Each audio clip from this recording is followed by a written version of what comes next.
I'm Kirk Newcomb. Previously on In Good Company, we were telling you about the radio show Budweiser Music Highway with hosts Wes Henley and Ron Haney, and we were lucky enough to sit in on one of their interviews with Jim Gaines, a Grammy Award-winning music producer who's worked with groups such as Santana, Huey Lewis and the News, Journey, Stevie Ray Vaughan, Steve Miller, and many, many, many others.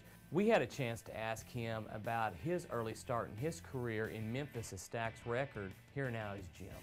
I was in Memphis in the business. I was in the jingle business for a while. I actually was worked on the shipping docks, shipping clerk for Wonder Bread at one point in time, but I got a job working for a little jingle company. It was called Pepper Tanner, and it ended up being like the world's biggest jingle company.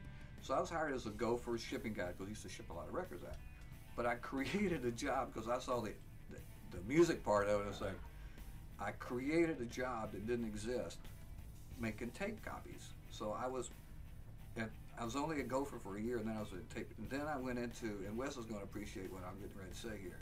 I went straight into mixing. I bypassed cutting tracks. Somehow, some way, they put me as a mixer. And then I started cutting tracks. And all my tracks were big band stuff, like 14 pieces, 15, 20, you know, a lot of, you know. So that's how I started. And then at the same time as I'm working during the day at the jingle company, Steve Cropper and Jim Stewart has me come over at Stax and work at night, putting together their library.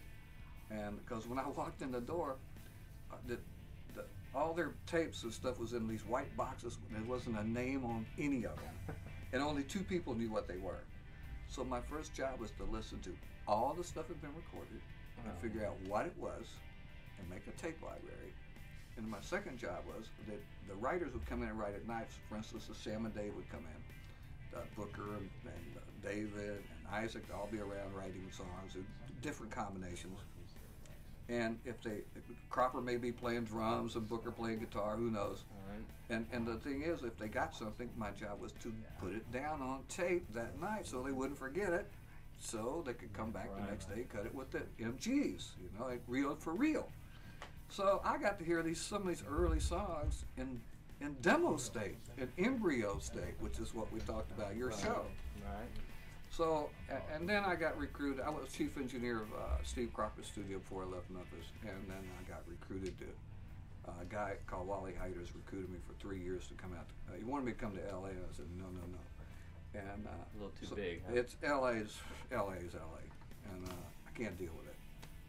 But I went to San Francisco, and it's such a culture shock. I almost came home for 6 months, but they convinced me I would be okay if I stayed there. Yeah, they don't have barbecue out there. No, they don't. Their barbecue, they don't know what barbecue is. That's right. Jim also shared with us what his plans are in semi-retirement and moving back to West Tennessee. I still do sessions, you know. I don't do as many of the big-time things as I used to because I don't live in California. You sort of have to be out there. But I still have some artists that I deal with. And the main thing for me right now is teaching the young people. I like to work with young people and kind of give them an idea of what they should be doing in the studios and how to get their songs. And I have fun working with my wife right now, and we've finished one record and we kind of started on another record. Now we're going to take you back to Jim Gaines in the interview that he gave on Budweiser Music Highway. Was it during the San Francisco days, during the Wally Heider days, that you hooked up with Journey? Or no, did that come back around?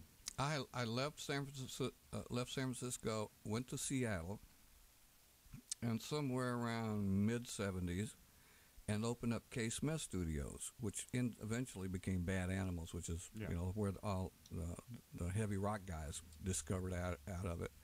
And then I moved back to San Francisco, and then to Oregon to work for Steve Miller exclusively for a while. So I was kind of up and down the West Coast, but basically out of San Francisco for 20 years. Even though I'm in these other places, I'm still having to go back to San Francisco and make quote-unquote records.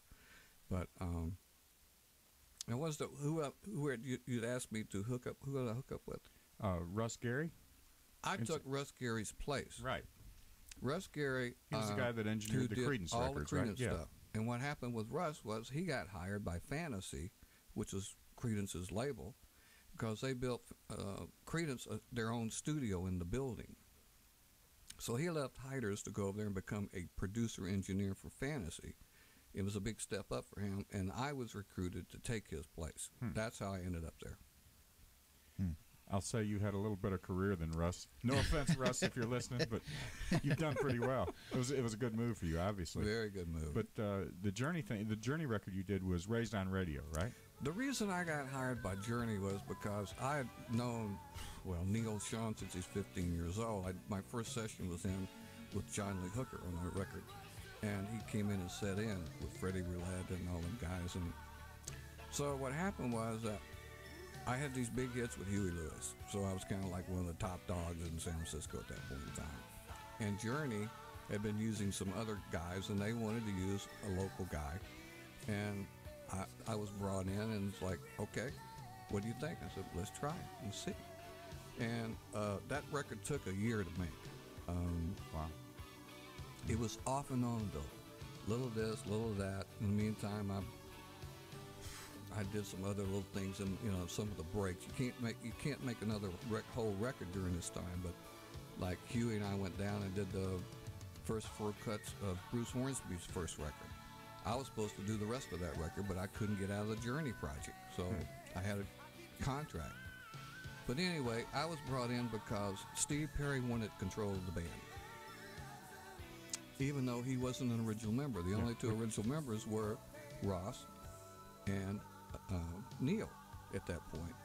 Well, Neil is I don't know, he's one of those guys that kind of will go either way as long as it feels good to him. But they had a problem because Perry is the voice of the band all of a sudden. Yeah, he became the iconic figure for the group. Yeah, when Greg O'Farley left, he became the guy. So, and he'd had that big hit of his own. That's something I was going to ask you about. Sherry Greg Berry, Raleigh Santana connection there. Oh, Sherry. Yeah. He did that as a solo project and made a gazillion dollars off of that. So he just said, well, if you guys want me back, I want control. Yeah. That was a tough part. That was really tough for them guys to give them control. I was dealing with 4 different managers. Everybody had their own managers, like, holy mackerel. It's like making a Beatle record. Yeah. So, yeah. But anyway, it took a while to make it, and Perry was so paranoid about making the perfect record. And Wes, you and I both know there is no perfect record. No. You can spend. I've Electric seen guys, Ladyland is pretty darn good. Well, there's guys right. that try to Steely Dan. Those guys probably make the perfect records, but they take them 10 years to do it. Right. So, yeah, you always come back a year or 2 later of something you've made that you're really proud of, and you hear some little something, you say, wait a minute, how did that get by me? He was trying to make the perfect record. He wanted the perfect vocals. We spent 6 months on vocals. And that was before tuning plugins. Well, yeah. Well, we had those old harmonizer gizmos, that do it manually. Not the same.